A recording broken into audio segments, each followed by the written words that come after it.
Hi, and welcome to Science Man's next installment of a backyard koi pond and the trials and tribulations of running one. For most of the year, if you're lucky, you'll have beautiful clear water and happy koi.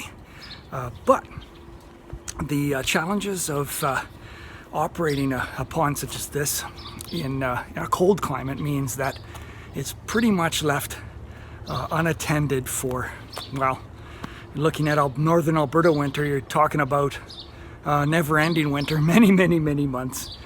So in that time, if you have bad luck, you'll have, believe it or not, even with cold water, you'll have a lot of algae buildup. So that means really a multi-stage process in the spring of cleaning everything up. And you can see from my setup here, all heck is breaking loose with regard to my pond. So basically what's happening here, and I'll just give you a closer up view of what's going on, is there's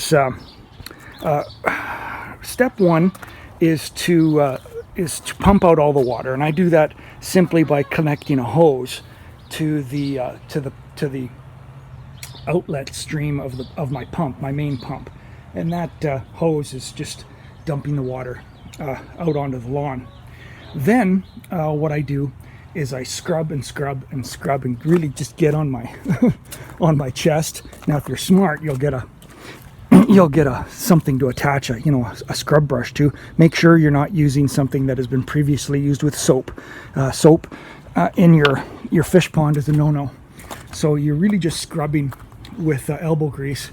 So I get on my chest and I just scrub to get as much of the algae off the walls as possible. And you'll see that the rubber liner is, it's cleaner. Get it as clean as you can.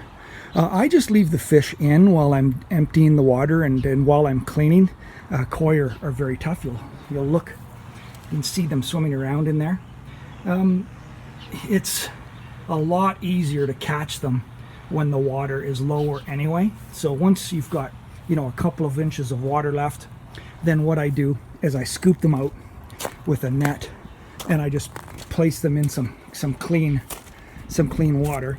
And there are many products that you can buy in your typical Walmart counter. You'll find something for removing chlorine from the water. It's good to put a teaspoon of that into the water, but again, these are tough fish, so it's not too much of a big deal. But I do recommend a chlorine remover when you put fresh water in your pond or you're setting up a temporary place for them. So once the fish are in the bucket, then it's a matter of getting the last dregs of water out of the pond, which are very difficult to remove with just the regular pump that's in the pond. So what I use is a wet dry vac. So set up your wet vac properly, and then I just suck the remainder of the water out. And then after that it's just a matter of reversing all your steps. But this is a really good time. Now what I'm going to be doing is I'm going to be taking my filter out. And springtime, when you do a complete cleaning like this, is a great time to throw out all the old filter material from inside your filter and replace that with new media or new sponge or whatever kind of filter that you have. And that way you're starting fresh. So yeah, then once you've got all that set back up, then it's just a matter of putting fresh water back in your pond and going from there. So I hope you like this installment of the operating of a koi pond in a cold weather environment.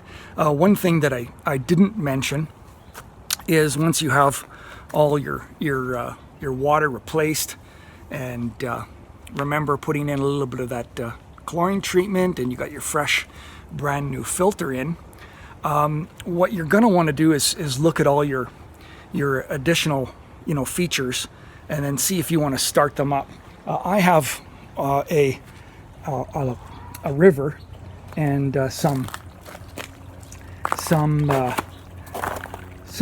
buckets that pour into one another, but I don't start those up until later in the year because it's just too much work to clean up the pond and clean those accessory features at the same time. So we'll leave that for another video in the future. Thanks for tuning in.